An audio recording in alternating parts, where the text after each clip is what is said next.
চলুন আমি আপনাদের নিয়ে যাই ছত্রপতি শিবাজি মহারাজের জীবনে এবং জানার চেষ্টা করি কিভাবে তিনি ইতিহাসে এত বিখ্যাত হলেন। छत्रपति शिवाजी महाराज का सपना पूरा करके ही छोड़ेंगे। जय भवानी, नमो पार्वती पतये, हर हर महादेव।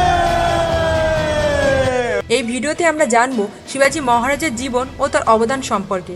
তিনি ছিলেন ভারতের ইতিহাসে এক মহান ব্যক্তিত্ব, যিনি মোগল শাসনের বিরুদ্ধে সাহসী লড়াই করেছিলেন।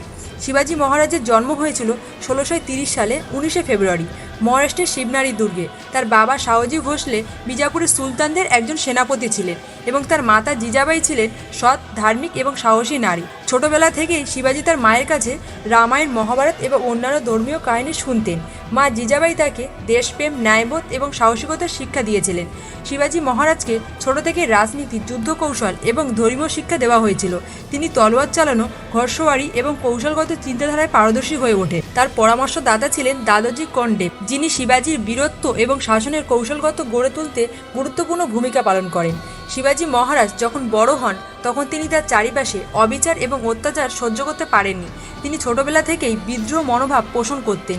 তিনি প্রথমে তরুণ বয়সে তন্ন দুর্গ দখল করেন এবং তারপর একে একে অন্যান্য দুর্গগুলি জয় করতে শুরু করেন। তার প্রথম বড় সাফল্য ছিল 1645 সালে, যখন তিনি বিজাপুর সুলতানদের শক্তিকে চ্যালেঞ্জ জানিয়ে নিজস্ব সাম্রাজ্য প্রতিষ্ঠাতা করেন। শিবাজি মহারাজের যুদ্ধের কৌশল ছিল একেবারে আলাদা। তিনি গেরিলা যুদ্ধের কৌশলে বিশেষজ্ঞ ছিলেন। তার কৌশলগত দ্রুত আক্রমণ, অপ্রত্যাশিত অভিযান এবং শত্রুদের বিভ্রান্ত করা অন্তর্ভুক্ত ছিল।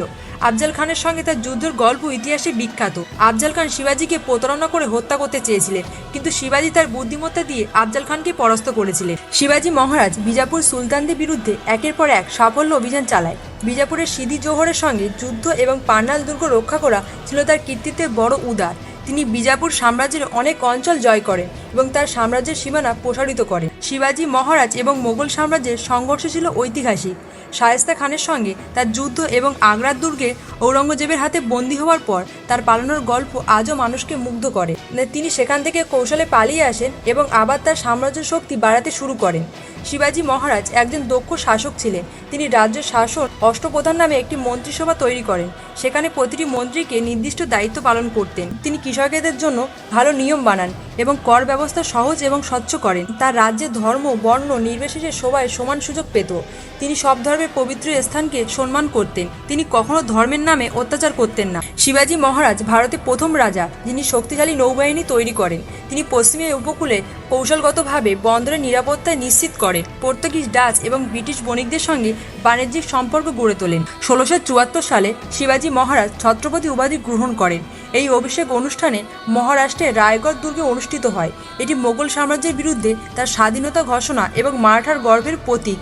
এই অনুষ্ঠানে হাজার হাজার মানুষ উপস্থিত ছিলেন এবং শিবাজি মহারাজকে তাদের সিংহাসনে বসানো হয়। 1680 সালে 3রা এপ্রিল মাত্র 50 বছর বয়সে শিবাজি মারা যান। তার মৃত্যুর পর তার পুত্র সম্ভাজি মহারাজ এবং পরবর্তী মারাঠার নেতা তার আদর্শ অনুসরণ করেন এবং মোগলদের বিরুদ্ধে লড়াই চালিয়ে যান। তার অবদান আজও ভারতের সাংস্কৃতিক এবং ইতিহাসে অমূল্য। শিবাজি মহারাজ ছিলেন একজন সাহসী যোদ্ধা, একজন মহান নেতা এবং আমাদের দেশের গর্ব। তার জীবন আমাদের শেখায় কিভাবে কঠিন সময়ে সাহস এবং বুদ্ধি দিয়ে সামনে এগিয়ে যেতে হয়। তার অবদান এবং কীর্তি আজও আমাদের অনুপ্রাণিত করে। জয় ভবানী।